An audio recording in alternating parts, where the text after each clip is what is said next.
नजर इत्यादि लग गया होगा, कोई अमंगल होगा तो अमंगल क्या होगा, खत्म हो जाए, निवृत्त हो जाए। इस प्रकार पूतना को मोक्ष के बाद माताजी पयः पान कराकर सुला देते हैं। और जिस प्रकार भगवान पूतना को सदगति देते हैं, मोक्ष होती है, क्योंकि भगवान सोचते हैं कि स्तनपान पयःपान तो माँ ही कराती है, तो वह माँ के रूप में हमें भले विष लगाई थी, लेकिन काम तो की है दूध पिलाने का ही। इसीलिए भगवान बाल कृष्ण पूतना को मोक्ष प्रदान करते हैं और पूतना विष्णु लोक को प्राप्त होती है। बोलिए पूतना मर्दन भगवान की जय। यह पूतना कौन थी? पूतना पूर्व जन्म में राजा बलि की बहन थी, इनका नाम था रत्नमाला।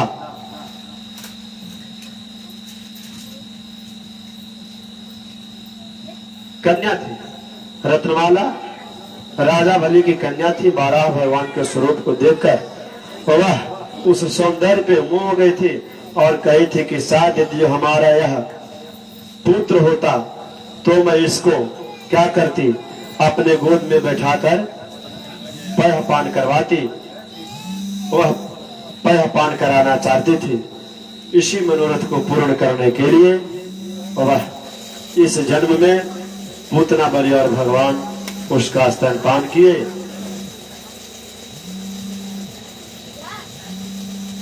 राजा परीक्षित कहते हैं कि हे राजा, भगवान के विविध अवतार कर विभिन्न रूपों का अवतार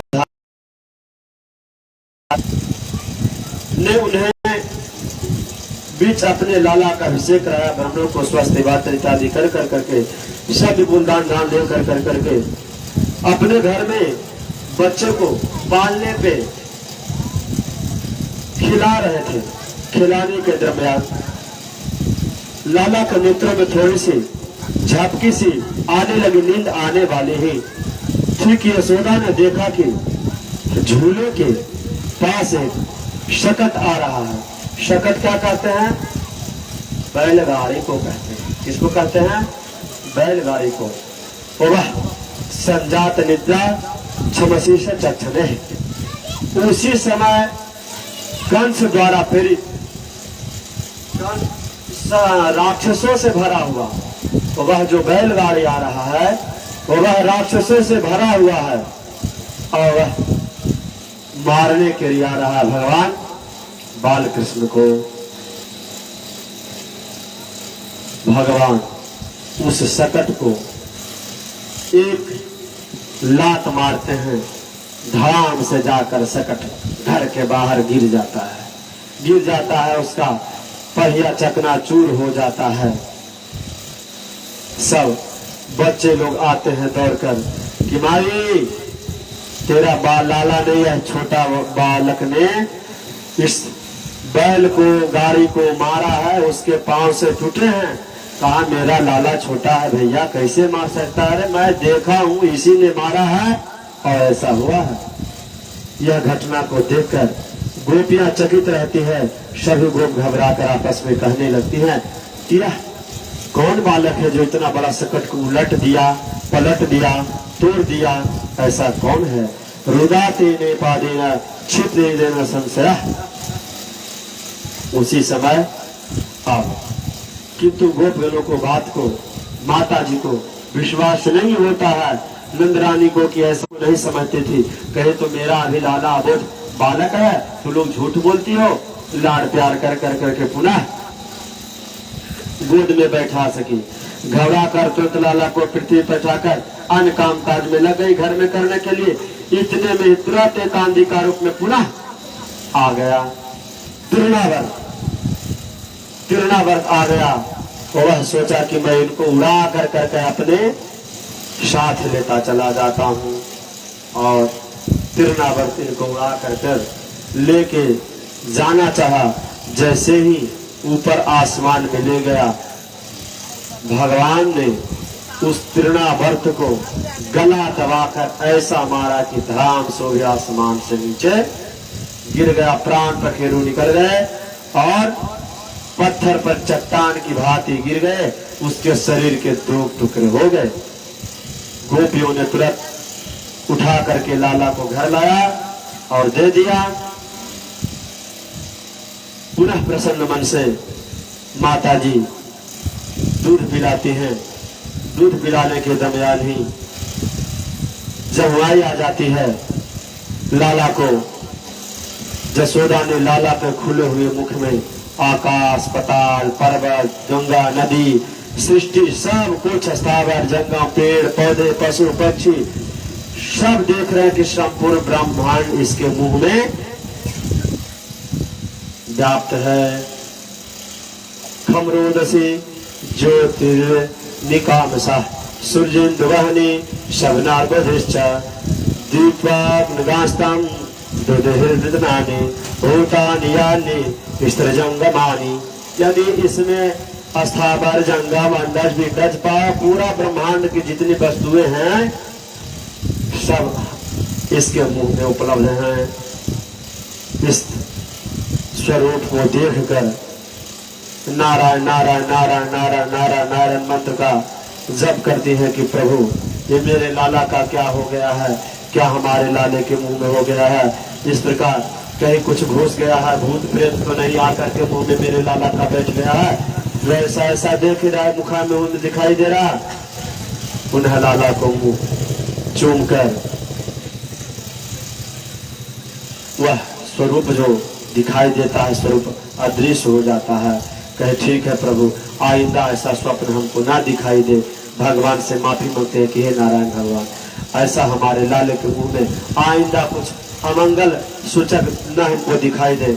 कहते हैं कि सक्टासुर और तिरनावर किस कारण से राक्षस हुआ था।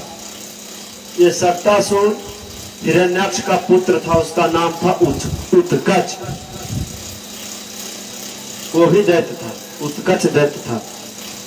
वह लोमस ऋषि को मुनि के आश्रम पे आकर, लोमस ऋषि के आश्रम में जितने पेड़ पौधे वृक्ष थे सबको तहस नहस कर करके बर्बाद कर दिया था।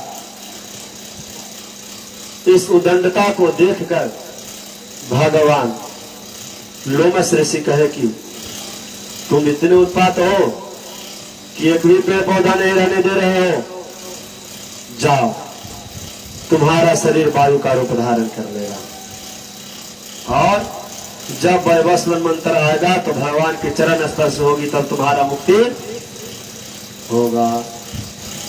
वासुदेव हस्तते भूयाद्वेते तक्षुषांतरे वैवस्वनते मुक्ति भवति च पदा हरे है। इस प्रकार वह तिरुणावर्त पांड्य प्रदेश का प्रभावशाली राजा सहस्राक्ष था और दैव्यों की क्रोधी दुर्वासा मुनि भी उसके पास गंधमादन पर्वत पर आ गए और वह दुर्वासा ऋषि को यथोचित सम्मान नहीं किया। क्या किया? यथोचित इज्जत नहीं दिया।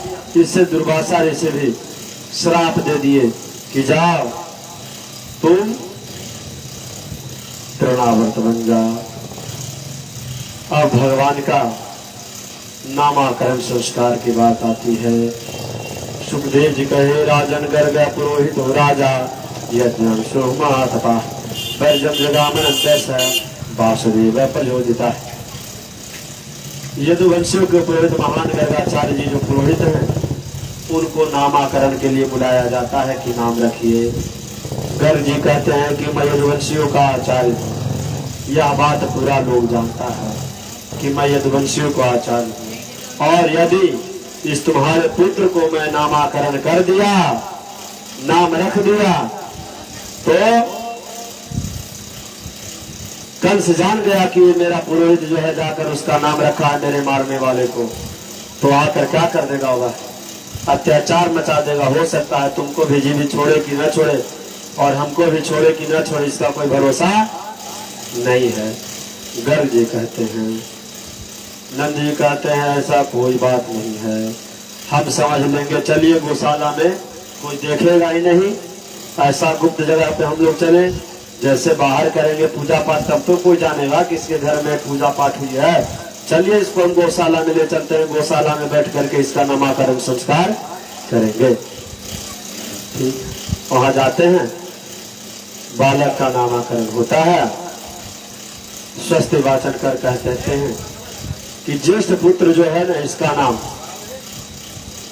रमयति सर्वान आनंदति सह राम, जो सब जगह रमन करे, सबको आनंदित करे, इसीलिए इसका नाम क्या होगा? बलराम होगा। बड़े का नाम बलराम कह रहा है कि इनका नाम बलराम होगा। यह सबसे अधिक होने के कारण बेहतर यदुवंश शिरोमणियों में एकता रखेगा, और इसका नाम संकर्षण भी होगा। और ये छोटा वाला जो है, इसका नाम कृष्ण होगा, क्योंकि कर्षयति जीवा नाम चित्तम, जो बंसी होती है उसमें इस तरह होती है, वो मछली को फंसा करके खींच लेता है। उसी प्रकार का में जो री लगा हुआ है ना, का में नीचे री लगा है ना, वह जीवों के चित्तों को क्या करेगा? आकर्षित हो जाएगा। भगवान की माधुरी लीला पे गोपियां सब आकर्षित होती थी, और आज भी भक्तजन भगवान के स्वरूप पे आकर्षित होते हैं।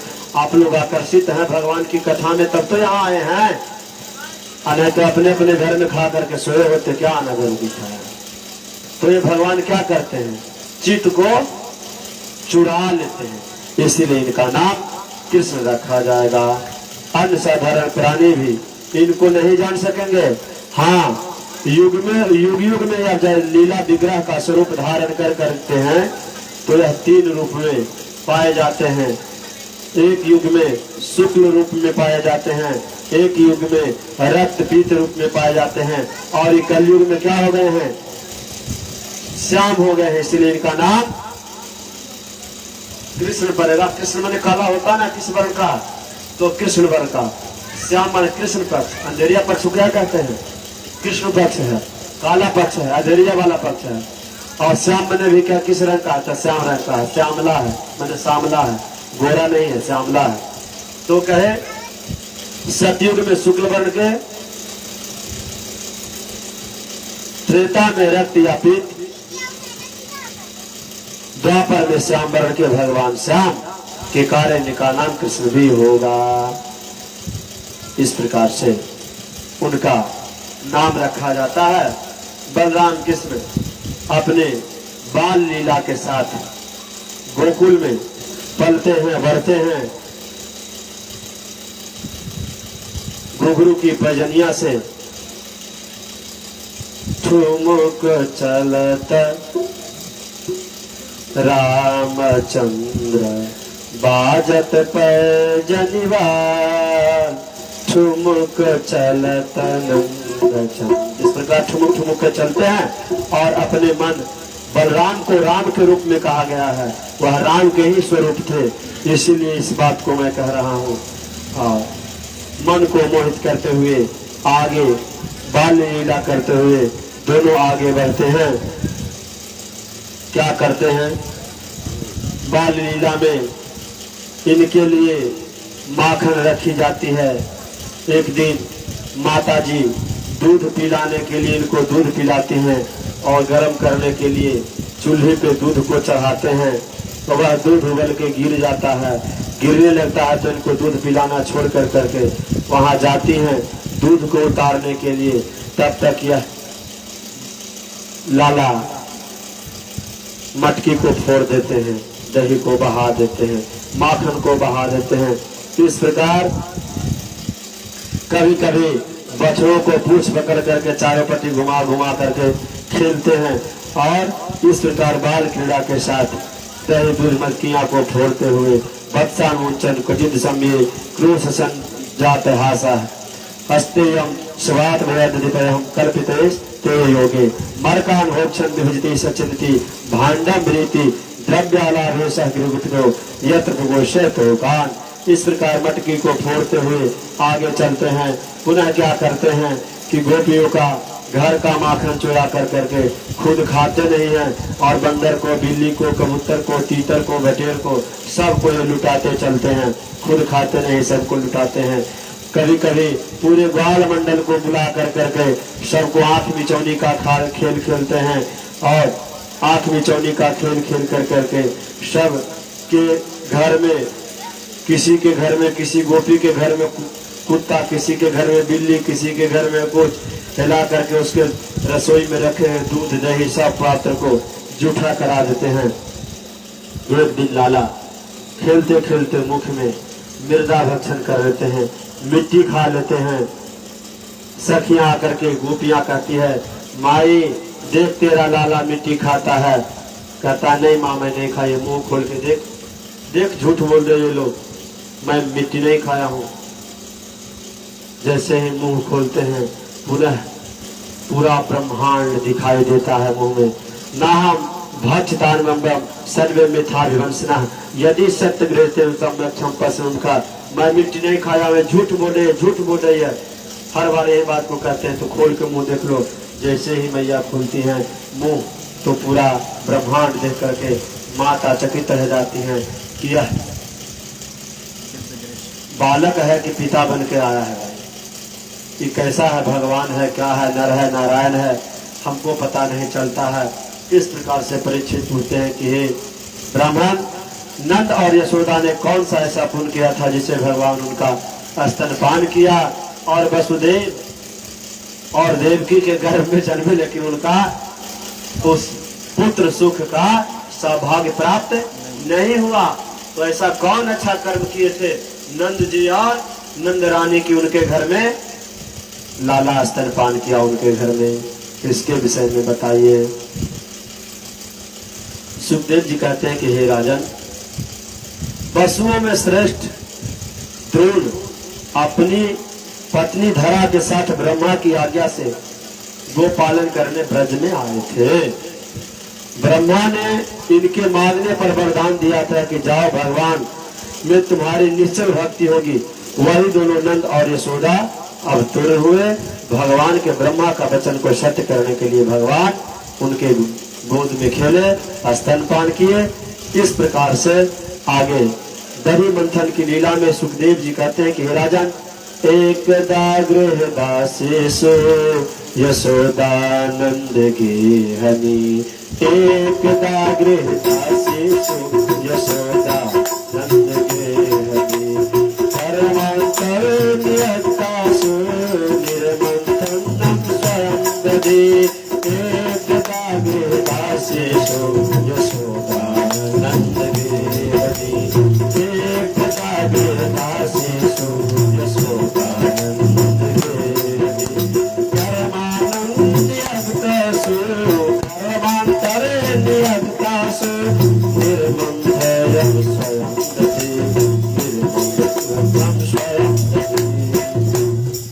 एक दिन की बात है कि दीपावली का समय था।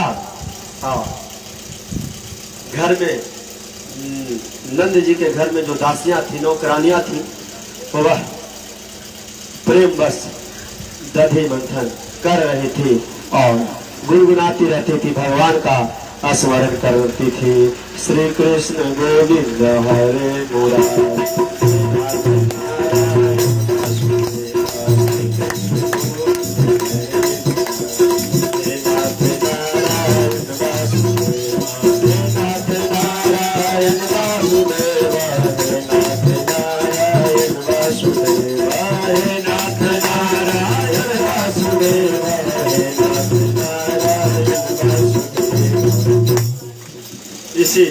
इसी मंत्र का भगवान का ध्यान करके भक्ति भजन करते हुए सब दधी का मंथन करती थी और दधी का मंथन कर करके माखन को निकालती थी और इकट्ठा करती थी।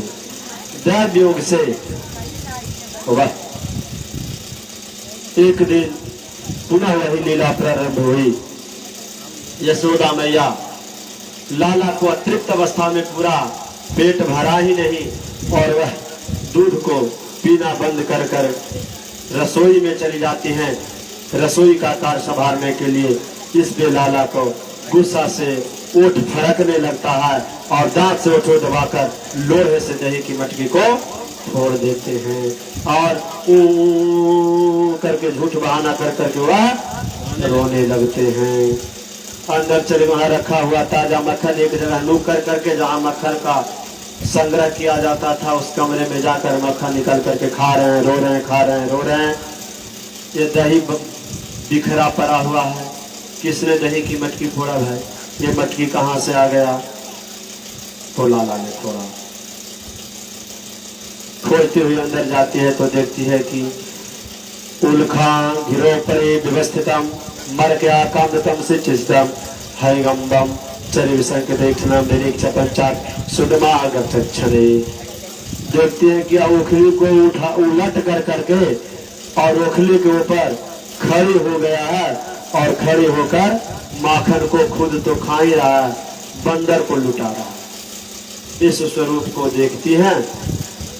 चोरी के कारण भी ताके भी जाने सोधा ने दूर से ही लीला को इस लल्ला की दशा को देखी और धीरे से पहुंची।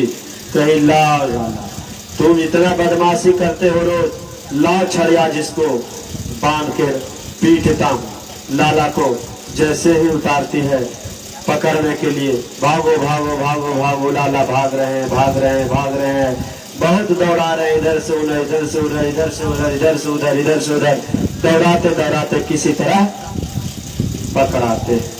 पकड़ते हैं तो कहते हैं कि अब इस लाला को लाओ ओखली में बांध देते हैं। ओखली में बांधना चाहते हैं तो रेशम की डोरी लाते हैं, 2 उंगल छोटा पड़ जाती है। पुनः पड़ोस से रस्सी मांगते हैं कि लाओ रस्सी हमारी घर की छोटी पड़ गई है, ये लाला बहुत परेशान करके धरा है, आज इसको दिन भर बांध कर करके उखल में छोड़ देंगे, दिमाग इसका ठिकाने आ जाएगा, ये रोज बदमाशी, रोज रोज का बदमाशी इसका दूर हो जाएगा। पूरे गांव की रस्सी मांग के ले आते हैं, लेकिन वह लाला को बांधने में केवल 2 उंगल छोटा रस्सी, हमेशा 2 उंगल छोटा ही पड़ जाता है।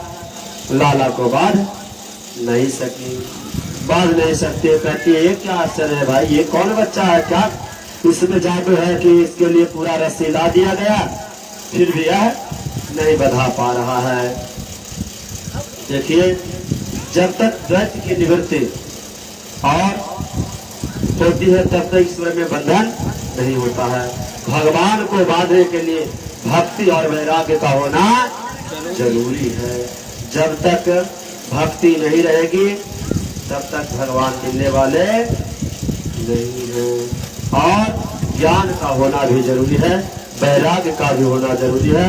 यशोदा घर के सभी काम को छोड़कर बड़ी लगन से बांधनी चाहिए, परंतु नहीं बधाई। जब शरीर से पूरा पसीना लथपथ लथपथ लथपथ हो गया तो भगवान स्वयं ही तुरंत बंध गए उखल में। तब से भगवान का नाम पड़ गया दामोदर। बोलिए दामोदर भगवान की जय। इस प्रकार सुखदेव जी कहते हैं कि हे राजन, अपनी भक्त वत्सलता दिखा लाए, जो प्रसव पुत्र ब्रह्मा को, पौत्र अथवा अपने आत्म शिव को एवं जाया लक्ष्मी को ही प्राप्त नहीं हो सका, जो आनंद नहीं प्राप्त हो सका, वह आनंद यशोदा ने प्राप्त किया भगवान को अपने गोद में खिलाकर। आप कह रहे हैं कि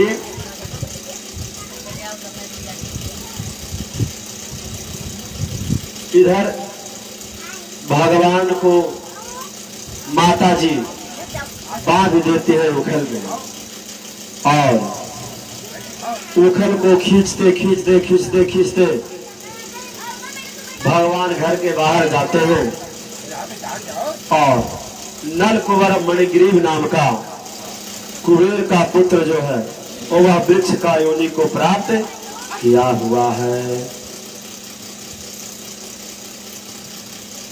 नल कुबेर और मणिग्रीव साप हो जाने के कारण ऐसा निंदित कर्म किया था जिससे नारद जी उसको साप दे दिए थे।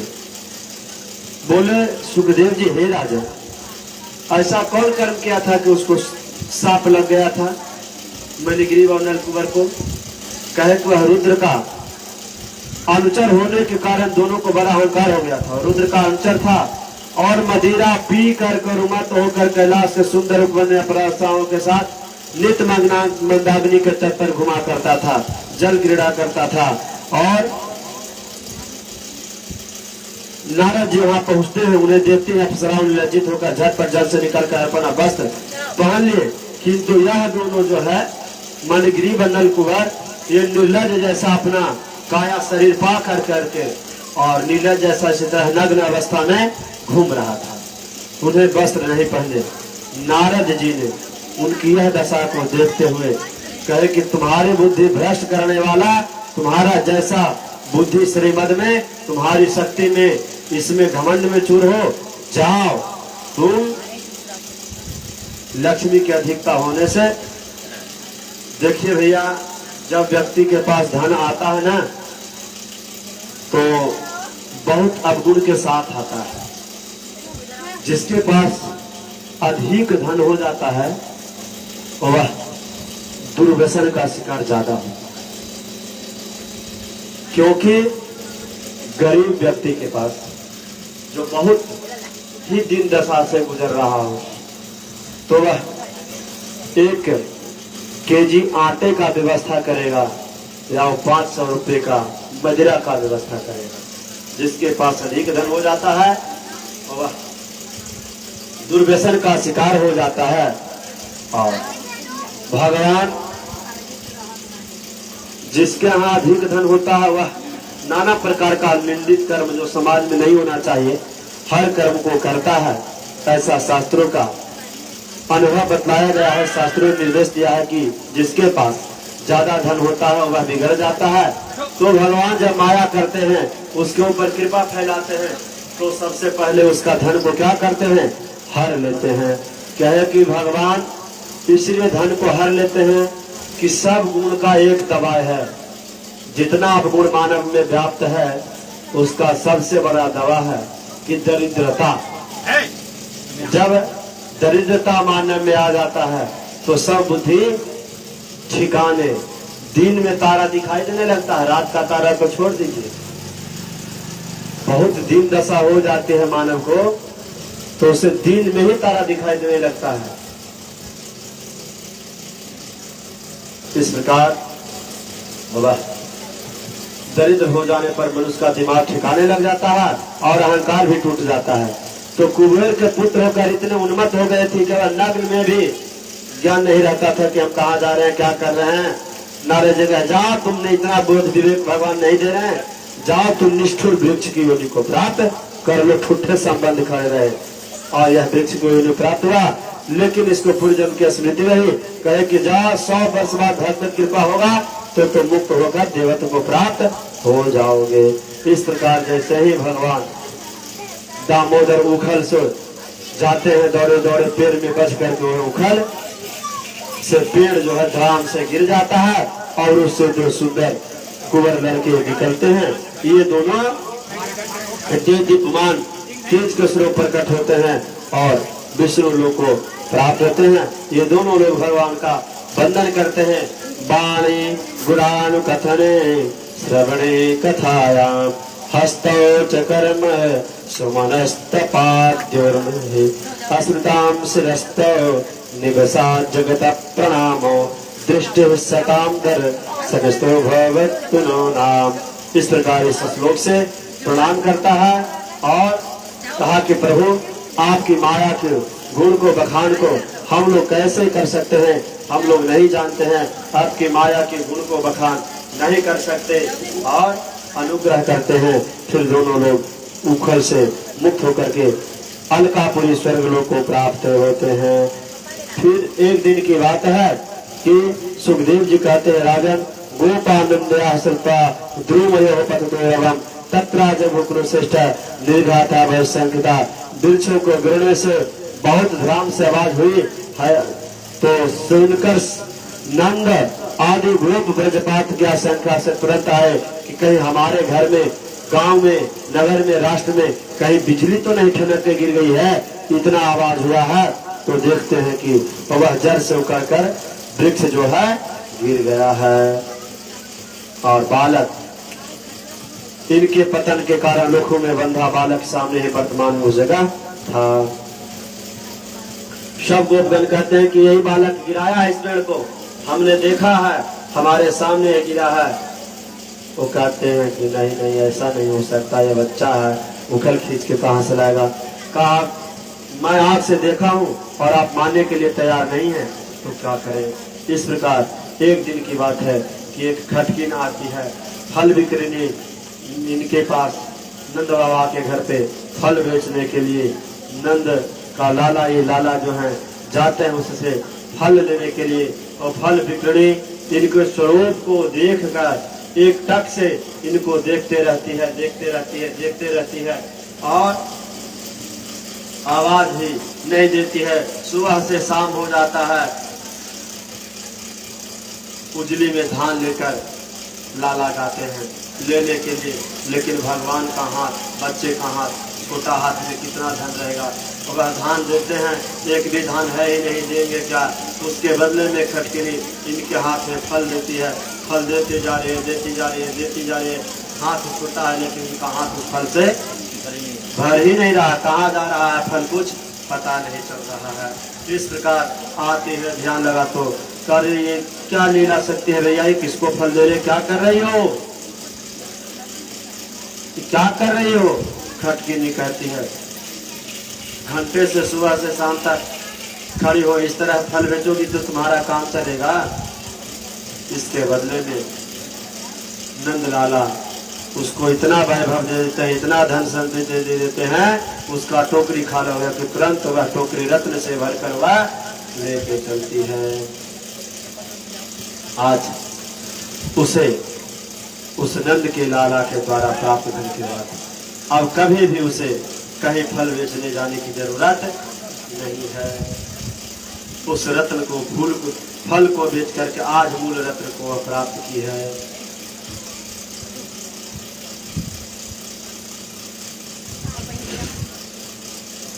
दूरे दूरे स्तर द्वारा बरते दर्भिका दूर सिखाए है, रचितो मंजलि ही यद जन भावम निर्भय समस्ते नो धनंजय निर्भूषणम धनम। मंदार धनी के दरवाजे पर बाहर चबूतरे पर बैठकर अच्छी नहीं होती है, उसके लिए मैं दूर से ही नमस्कार करता हूँ। हमारा अविनाशी धन तो अर्जुन के रथ भूषण नीलमणि भगवान कृष्ण है। लाला ने फल बिक्री को कृतार्थ कर अपने साथी ग्वाल वालों के साथ खेलने लगे। समय अधिक हो गया, नंद बाबा भोजन कर जा बैठे, बुलाने के लिए रोहिणी को भेजा, किंतु यह खेलने में व्यस्त है।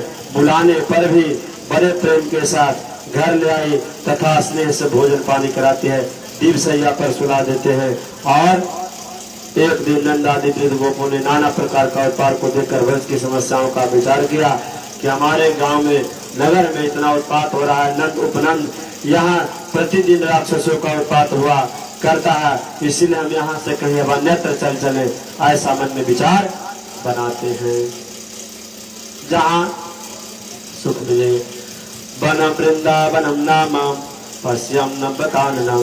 कह रहे हैं कि जहाँ पर पशुओं को हितकर सामग्री संपूर्ण वर्तमान है, बच्चों को खेलने के लिए प्राप्त जगह है, खेलने की सामग्रियां उपलब्ध है, ऐसे जगह पे हम लोग चल चले। लोग शक्तियों के द्वारा वृंदावन चल देते हैं, वहां पहुंचकर वृंदावन गोवर्धन में और यमुना सुंदर तरफ पर ले चलकर बलराम और कृष्ण बड़ी प्रसन्नता हुई। उस दृश्य को देखकर इतना बढ़िया खेल का मैदान में हम लोग आ गए, खूब खेलेंगे ऐसा मन में विचार करते हैं। पहले दिन केवल सप्त से चंद्राकार एक निवास स्थान बना लिया, तो उसी में वह रहने लगे।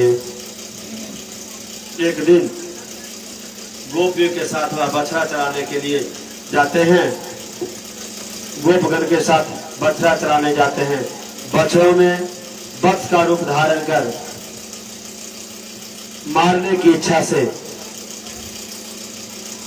आकर राक्षस भी सम्मिलित हो गया।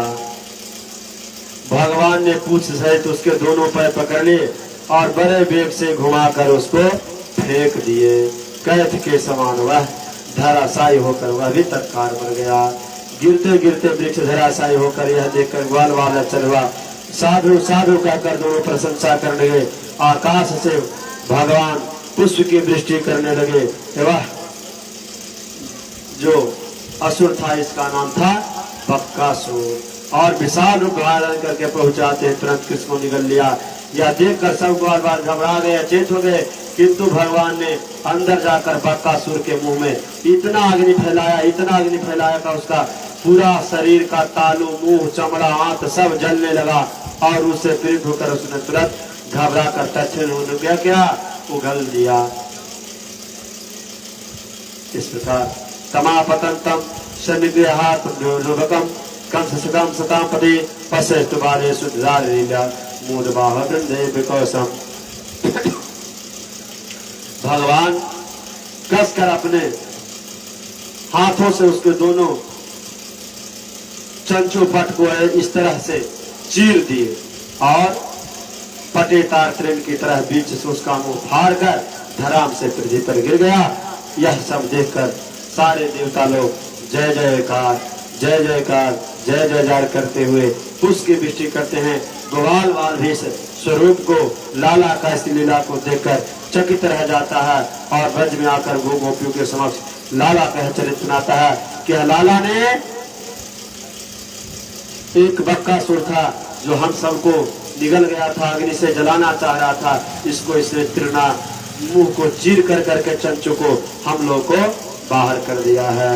इस प्रकार नाना विजन भेद नाम वत्स और बक्रासुर। बक्सासुर मूर्खा प्रवीण नाम का एक भयानक दैत्य था। वह भी एक दिन वह घूमता फिरता वशिष्ठ जी के आश्रम पर पहुंचा। इसमें नंदी गौ को देखकर ब्राह्मण का रूप धारण कर उसे मांगा। वशिष्ठ जी से कहा कि हमको गौ दे दीजिए। नंदिनी गौ थी, नंदी को देख करके वह मांगा। नंदिनी गाय समझ गई, यह लेने के लिए आ रहा है, दुष्ट, तू दैत्य होकर ब्राह्मण का वेश बनाकर गौ लेने आया है, इसीलिए तू जा गौ भक्त ही बन जा। उसको श्राप मिल गया। मुनि नाम गाम समाहर तुम भूतवा समागतः दत्त उम्र गौ। यह बक्कासुर पूर्वजन्म में हैग्रीव का पुत्र उत्कल नाम का दैत्य था। उसने संग्राम में देवताओं से जीतकर इंद्र का छत्र राजाओं को राज ले लिया था, और वह स्वयं शासक है। एक दिन वह घूमते फिरते सिंधु संगम में जाजली मुनि के आश्रम पर पहुंचता है, और बंसी के द्वारा मछलियों को खींच खींच खाने लगता है। मुनि के पास ऐसा निषेध था कि यहाँ कोई मछली नहीं मारेगा, नहीं खाएगा। न माना बात को, तो मुनि ने श्राप दिया, रे नीच, जा तू बग के समान मत्स्यों को खा रहा है, मछलियों को खा रहा है। मछली तो पत्ता खाता है, और तू इसीलिए जा, तू बग हो जा। इसीलिए वह बक्कासुर बन गया। अब कह रहे हैं घासुर कौन था? सुखदेव जी कहते हैं, राजन क्वचित बनासाया मनोदत्ता वज्रपाता समुत्थाया वत्स्य वत्सान प्रबोधन च शिवचरणा विद्युतो वत्सरो सरोहरि। एक दिन कलेवा के साथ जल पान का व्यवस्था के साथ भगवान चलते हैं पुनः गोचारण करने के लिए। भोर में ही श्रृंगी बजा लेते हैं, शंख बजाते हैं, चलो भाई सवेरा हो गया, ग्वाल बालों चलो गाय चराने के लिए, चलो गाँव को चराने के लिए। सब लोग अपने अपने गौ को लेकर करके झुंड में चलते हैं, और प्रत्येक ग्वाल वत्स 1000 से कम नहीं थे, 1,000 ग्वाल बाल थे। किंतु श्री कृष्ण के वक्त असंख्यात से कृष्ण का बहुत सा बच्चा था, गिना नहीं जा सकता। ग्वाल बाल ने अपने वत्स के वत्स को झुंड में मिला दिए थे। प्रत्येक ग्वाल के पास एक छीका, एक बेत, वेणु, श्रृंगी बाजा था। परस्पर एक दूसरे की वेणु से लोग हंसी, उसका बाजा लेकर वो बजाए, उसका बाजा लेकर वो बजाए। खेल खेल में इसी तरह सब लोग चलते थे, कोई हंसते थे, कोई रोते थे, कोई लौटाया था, कोई सीखा खींच लिया। इस प्रकार आगे चलते। दूसरा कहता था पहले मैंने तुमको छुआ। इस प्रकार खेल क्रीड़ा करते करते करते करते विविध क्रीड़ाओं को भगवान अपने सखाओं के साथ करते रहे, जिनकी चरण धूलि सैकड़ों जन्मों से साधन को भी दुर्लभ है। ऐसे सरकार भगवान ही नेत्र गोचर हैं, जिनके सामने वर्ग के प्रवासियों का भाग और क्या होगा। मतलब जिसके लिए जिस धराधाम पे भगवान अवतार ले लिए, जिस स्वरूप का दर्शन करने के लिए जन्म जन्म मुनि जतन कराही, अंतरान कही आवत नाही। कई जन्मों तक, कई कल्पों तक लोग ऋषि महर्षि लोग अमलात्मा विमलात्मा जब तक करते हैं कि हमको भगवान का स्वरूप का दर्शन हो, फिर भी दर्शन नहीं हो पाता है। और ये ब्रजवासी लोग कितने धन्य हैं कि जिसके साथ भगवान बाल लीला कर रहे हैं, खेल रहे हैं। यही स्वरूप का एक दिन कंस एक अघासुर नाम को राक्षस को भेजता है इनको मारने के लिए। अघासुर नामक दैत्य वन में आया और वह पूतना का छोटा भाई था।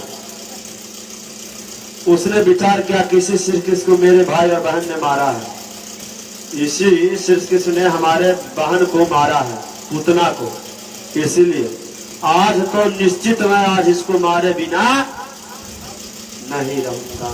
कहा आज इसको पता चला देते हैं कि हमारे बहन को मारने का क्या सजा होता, आज ठिकाने लगा दूंगा। ऐसा लगाया मन में विचार, और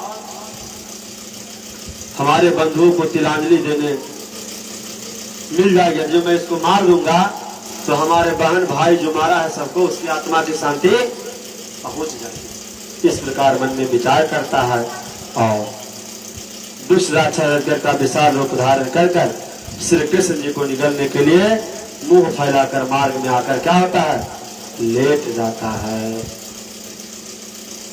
जैसे ही इसका मुख गुफा के समान बहुत लंबा है, मान लीजिए कि वह रास्ता बना हुआ है जाने का, पर्वत के समान शिखर, दांत लंबा लंबा, सौरी सड़क के समान जिह्वा, आधी के समान श्वास ले रहा है, अगारा के समान आंख से उसका लपट निकल रहा है, ओठ आकाश को दूसरा पृथ्वी को छू रहा है, इतना ऊंचा मुंह खोला हुआ है, पृथ्वी से सटे रहा था। पहले तो बालकों ने उसे वृंदावन की एक समझा कि आजकल भी लोग जाते हैं घूमने के लिए, इधर रेणुकूट में कामाख्या वैष्णो देवी का मंदिर बना है जरावर साइड में, इसी तरह सब घूमने जाते हैं नाना प्रकार के जगह दर्शन करने के लिए। तो सब ग्वाल बाल सोचे कि ओ ये नया हम लोग के लिए नंदलाला जो है बनवाया है यहाँ घूमने के लिए, बढ़िया पार्क उर्क बना है, गुफा है, चले हम लोग इसमें घूमने के लिए। सब ग्वाल बाल उसमें उसके मुंह में चले जाते हैं। जैसे ही जाते हैं और कल्पना करके कहते हैं, उसमें जैसे ही जाते हैं वह क्या करता है, मुंह को आसमान के विनिकृष्टा निविष्टमानम तथा चेद भगवद विनिक्षति सनातनेति बदसनमुखम विकोशंतम कतो जुलसह। अरे भैया या क्या हम लोग को निगल लेगा, निगल लेगा, निगल लेगा, अच्छा कोई चिंता नहीं कर, चोट देगा, अभी बक्कासुर की तरह चल में श्री कृष्ण को मार देगा। सब ग्वाल बाल कहता है कि सुनो हमें दिखाई दे रहा है ये हिंसक जीव है, सबको निगल जाएगा। सब कहता अरे लाला है ना, पुतना को मार दिया, अघासुर को मार दिया, किसको किसको मार दिया, ये क्या है इसके लिए, इसको भी मारेगा। सबको भरोसा था है ये है लाला तो कुछ भी काम को कर देगा, हम लोग कितना उल्टा पुल्टा सुल्टा कुछ करते रहे सब कर देगा। और सब उसमें प्रवेश कर गए। उसके मरने का पास उसका तथ्य उसके मुंह में चले गए, घुस गए। यह देख करके मैं के छिप देवता गंभीर आकार चिल्ला उठे कि कंस, तो आज कंस कांचर अघासुर राक्षस के मुंह में कृष्ण प्रवेश कर गए। आज अघासुर कंस का भेजा हुआ दूत कृष्ण को लग रहा है कि बैर साध कर अपना काम क्या कर लेगा, पूरा कर लेगा। शरीर में उसके चलने उसके गले तक बढ़ गए जिसमें उसके प्राण वायु रुक गए। अब कृष्ण जी क्या किया, उसके शरीर में प्रवेश करने के बाद अपना शरीर को विराट फैलाना चालू किए। जैसे जैसे जैसे जैसे फैलाते गए फैलाते गए फैलाते गए उसकी श्वास वायु रुकती चली गई। विवेश तस्मिन में शताम दिवकोसम, और वह उसका मृत्यु हो गया। अप्सराएं नाचने लगी, नाना प्रकार का नृत्य गान देवता लोग कर रहे हैं। भगवान को अवस्था में लीला बालकों ने 1 वर्ष में बाद ब्रज में आकर करी 1 वर्ष बाद का यह लीला है। और राजा पृथ्वी पूछा, हे भगवान साल भर तक जब ग्वाल बाल कहाँ रहे, इसमें कुछ भी ऐसा बस होगा। इस प्रकार का प्रश्न तब सुखदेव भगवान कहते हैं कि समाधिस्थ हो गए थे, कुछ क्षण बाद पुनः धीरे धीरे ब्रह्म दृष्टि प्राप्त होने के बाद उन्हें उत्तर देना, राम क्या आगा नाम जो है पुनः असुर पूर्व जन्म में शंखासुर का पुत्र था। आगासुर शंखासुर का पुत्र था। यह इतना सुंदर था कि कामदेव ऐसा प्रतीत होता था। एक समय मल्याचल पर्वत पर अष्टावक्र मुनि को देखकर अष्टावक्र मुनि उनके पास आए और यह अष्टावक्र मुनि को देख कर करके हंस पड़ा। काहे मुनि, ये कौन तू साधु हो गया, 8 जगह से टेढ़े मेरे हो। इस प्रकार से हंस दिया तो अष्टावक्र जी कहे कि तुम्हारी सूरत को देख करके हंस रहे हो, अपने आप को बहुत हैंडसम समझ रहे हो, जाओ तू चलने वाले मुनि कैसा गुरु जान, जा तुम भी कुरूप हो जाएगा, सर्प का योनि प्राप्त कर लेगा। प्रार्थना करने पर भी वह मुनि फिर श्राप से सर्प हो गया। कितना भी भगवान से प्रार्थना मांगा, प्रभु हमको मुक्त कर दीजिए, ऐसा नहीं नहीं, कोटि कदर प्रलापन श्री कस्तु तमोदय यदा दक्षिण सर्वरूपता मूर्ति भविष्यति। अब तुमको मुक्ति तभी होगा जब कृष्ण भगवान तुम्हारे पास आएंगे, उसके पहले मुक्ति संभव नहीं है। बोलिए अघासुर मर्दन भगवान की जय। ज्योति से ज्योति जगाते चलो, प्रेम की गंगा बहाते चलो। ज्योति से ज्योति जगाते चलो, प्रेम की गंगा बहाते चलो। जिसका कोई संगी साथी, जिसका कोई संगी साथी, जिसका कोई संगी साथी, इस बर है रखवाला, इसका न कोई संगी साथी, इस बर है रखवाला। प्रेम की गंगा बहाते चलो, प्रेम की गंगा बहाते चलो, सबको गले से ज्योति से ज्योति जगाते चलो, ज्योति से ज्योति जगाते चलो, प्रेम की गंगा बहाते चलो, प्रेम की गंगा बहाते चलो, प्रेम की गंगा बहाते चलो। कहे कि भैया जिसका कोई संगी साथी नहीं है, उसका तो प्रभु रखवाला है ही, इसमें किसी प्रकार का संशय नहीं है। प्रभु सबका रखवाला है, सबका ख्याल करते हैं। बभ्रद रेणु जठर पटयो सिंह भित्रय च कक्षे, वामे पाण मृषण कवलम तत्फाल्याङ्गुलेषु, तिष्ठन् मध्ये स्वपरिसुहृदयो हास्यन्नरभिः स्वे, स्वर्गे लोकविशते विभुजे यज्ञभोग बालकेलिः। भगवान का ऐसा विभ्रत वासः जठर पटयो सिंह भित्रेत कक्षे, भगवान का उस स्वरूप का कमर में दुपट्टा बंदी है, बंशी मूस रखे हैं, श्रृंगी बाजा बेत दाई काख में दबाए हुए, दही भात को कटोरा हाथ में लिए हुए, आदि अंगुलियों में रखे हुए, हास परिहास वाक्य गाल वालों के साथ हंसते हुए कर कमल कर्ण का आसमान बीच कर भोजन कर रहे हैं। इस आकाश में स्थित देवतागण भी इस लीला को देख कर करके चकित हैं कि जो जगत को नचाने वाला है वह खुद जगदीश क्या कर रहा है, नाच रहा है। और यशोदा भट्ट भगवान आज बाल क्रीड़ा में नेत्र के साथ क्या कर रहे हैं, भोजन कर रहे हैं। हे राजन, इस प्रकार इधर उधर भोजन का क्रम चल रहा है। उधर बछड़े के घास चलते चलते न जाने वह बछड़ा कहीं दूर निकलकर बहुत दूर तक चल जाता है ग्वाल वालों के साथ। ग्वाल वालों ने कहा, मित्रान संज्ञा वीर विरमते हान्य वत्सिकान, मित्रों तुम लोग घबराओ मत। सब मित्र कहता है कि लाला बछड़ा सब दूर चल जाएगा, कहाँ खोजेंगे हम लोग। कहते हैं घबराओ नहीं, मैं तुम्हारे बछड़े को लाता हूँ, अभी लेकर के आता हूँ। यह कहा भगवान हाथ में दही का भात लेकर कौर लिए हुए बछड़ों को ढूंढने के लिए पर्वत की कंदराओं की ओर दौड़ पड़ते हैं। ब्रह्मा भगवान की ओर इस लीला को, महिमा को देखकर अवसर पाकर आए और वन में बछड़े के साथ पुलिन से ग्वाल वालों को क्या कर लिए, अपहरण कर लिए। सब बछड़े को क्या कर लिए, ग्वाल वाल को भी अपहरण कर कर भगवान ने घूम घूम कर सारा वन छन डाला, कहीं बछड़े मिले ही नहीं, कहीं बछड़े नहीं मिले।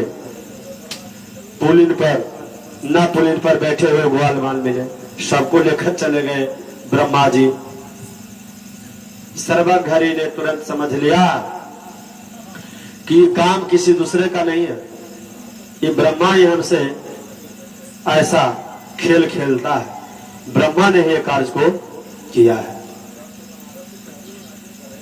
ब्रह्मा गौ एवं गोपियों के संतोष रूप रंग आकृति में ठीक उसी प्रकार से बछड़े ग्वाल बाल विविध रूप धारण किए और फिर अपने बछड़ों के हाँफते हुए पृथक अपने अपने गोष्ठ में ले आए।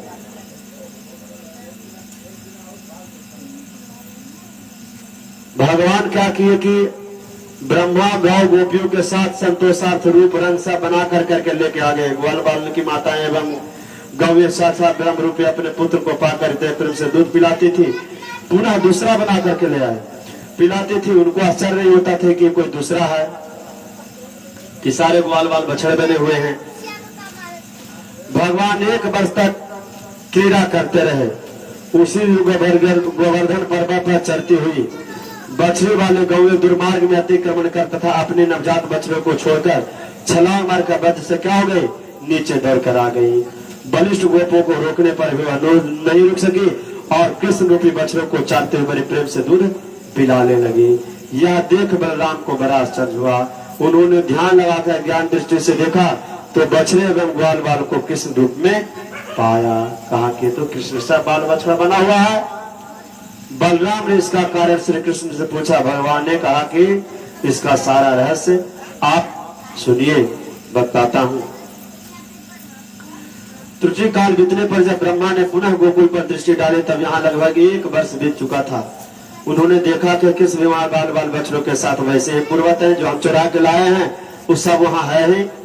हम चुरा के लाए हैं लेकिन वहां तो पुनः ग्वाल बाल बछड़े सब है ही। विचार करने लगे कि जिन ग्वाल वालों को हमने अपहरण करके ले आया तो पुनः वहां कहां से आ गया ग्वाल बाल गाय, ऐसा ब्रह्मा जी विचार कर रहे हैं। और वह कौन से हैं? भगवान के साथ ठीक ऐसा ही बाल बच्चे है, दोनों का रूप रंग देखते हैं तो सब एक समान है। सत्य के कतरे नीति ज्ञातुम निष्ठि कछंतना, इस कौतूहल स्वरूप को देखकर ब्रह्मा किम कर्तव्य विमूढ़ हो जाते हैं, अपनी माया से मोहित होते हैं। और थोड़ी देर ब्रह्मा के सब बच्चे को ग्वाल बाल कृष्ण रूप में दिख पड़े, फिर देखा कि उन सब का 4 भुजाएं हैं।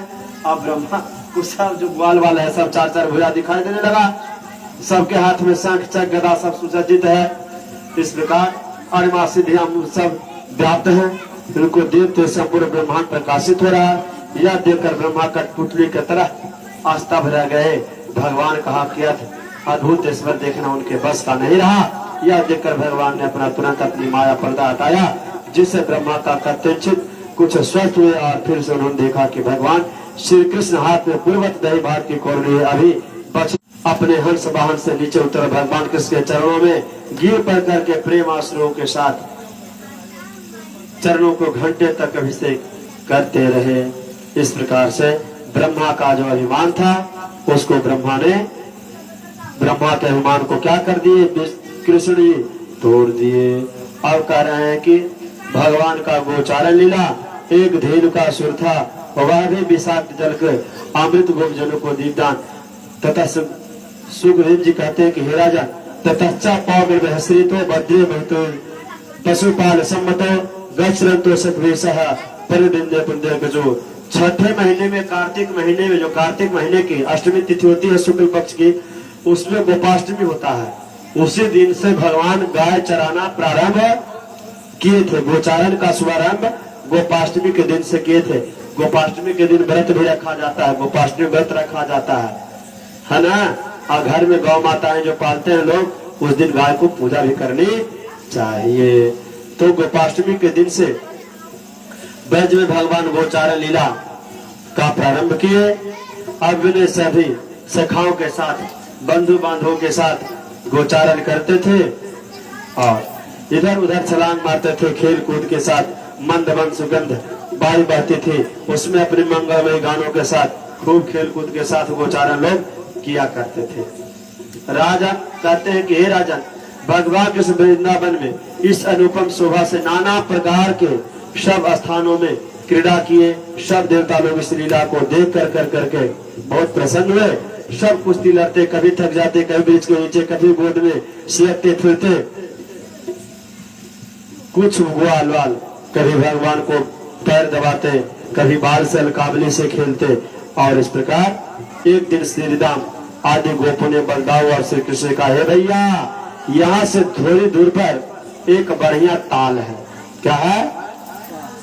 बढ़िया ताल है, सरोवर है, उसका पानी बहुत शीतल है और इतना बढ़िया ताल है कि मन ललच रहा है कि हम लोग उस ताल में चलकर डुबकी लगा कर क्या करें, स्नान करें। ऐसा सब लोग अपना अपना मन भाव रखते हैं। उसमें जो फल फूल लगा हुआ है, हम सबको मन ललच रहा है, खाने की बहुत इच्छा हो रही है। ठीक है, चलो लाला हमें मधुर फल खिला दे। सुनकर दोनों हंसते हुए उस वन की ओर क्या करते हैं, चल देते हैं। वहां जाते हैं तो बलदाऊ ने वहां पहुंचा ही था कि ताल वृक्षों बड़े जोरों से हिला डाला, जिससे पेड़ से बहुत से फल गिरकर नीचे गिरे। उनके गिरने के सब सुनते ही एक गर्दवासुर बड़ी तेज से दौड़ कर आया और बलराम जी को छाती पर क्या किया, पकड़ने के लिए आया। बलराम जी उसके छाती पर लात से मारे कि रेखता हुआ पीछे हटकर वह गिर गया। आक्रमण करने पर भी वो नहीं छोड़ा, पुनः बलदाऊ को पैर पकड़ना चाहता है, घुमा कर बलदाऊ जो फेंक देते हैं, उसका शरीर वृक्षों को तोड़ता हुआ निष्प्राण होकर पृथ्वी पर गिर पड़ता है। भाई बंधव गधे टोली बनाकर सब एक साथ लड़ने दौड़ पड़ते हैं। बलदाऊ सब को पेड़ों पर पटक पटक कर करके मार दे रहा। धेनुकासुर के मारे जाने के बाद मनुष्य निर्भय होकर उस ताल उपवन में क्या हुए, रहने लगे। और यशोदा और रोहिणी ने दोनों उपवन द्वारा स्नान कराकर खीर पूरी हलवा आदि खिलाकर दोनों भैया सुखपूर्वक दीप सैया पर सो गए। एक दिन की बात है कि श्री कृष्ण बलदाऊ बिना अपने सखाओं के सहित अकेले यमुना तट पर चल देते हैं, बिना किसी को सखा बंधु को बताए हुए। वह गर्मी से व्याकुल गांव गोपी अनजाने यमुना का विषाक्त जल पी लिया और तुरंत ही बेहोश होकर सब क्या हो गए, जमुना नदी के किनारे सब बेहोश हो गए। इस अमृतमय दिव्य दृष्टि से सबको पुनः जीवित कर दिया भगवान ने। इस पर सभी ग्वाल बाल परस्पर एक दूसरे को देखकर कहे कि सुनो, ये हम लोग को पुनः जीवित कर दिया भगवान कृष्ण, अनुग्रह को ही प्रधान रूप हेतु माना है। यह धेनुकासुर पूर्वजन्म में साहसिक नाम का बलि का पुत्र था। एक बार खूब बन ठन कर गधमाना पर तिलोत्तमा नाम के अप्सरा के साथ विहार कर रहा था और दुर्वासा ऋषि समाधि में थे, जिन पर बाबी जम गई थी। बामी जम गई थी और वह जानता नहीं था तिलोत्तमा रस क्रीड़ा के कारण उनको क्या किया, क्रोध से हिला डोला दिया। उसको दुर्वासा ऋषि श्राप दिए कि जाओ तुम असुर योनि को प्राप्त हो गए, जाकर गधा होगा या तिलोत्तमा भारत में जाकर बाण की पुत्र उषा होगा और वह कृष्ण का पौत्र अनुरोध के साथ आलिंगन प्राप्त कर क्या होगा, शुद्ध हो जाएगा। सुखदेव जी कहते हैं, राजन बिलो क्या दुष्टम कृष्णम कृष्ण कृष्ण नहीं विभो तस्या विदुम चरवम सरता मौद्गवासता। श्री कृष्ण कालिया नाग से विषाक्त यमुना का जल पूरा विषाक्त हो गया है। वहां की उस जमुना के विषैले जल से उस जमुना नदी में रहने वाले मछली जीव जंतु कोई रहना नहीं चाह रहे हैं। उस जमुना के जल के विष से दूर दूर तक पेड़ पौधे भी सूखते जा रहे हैं।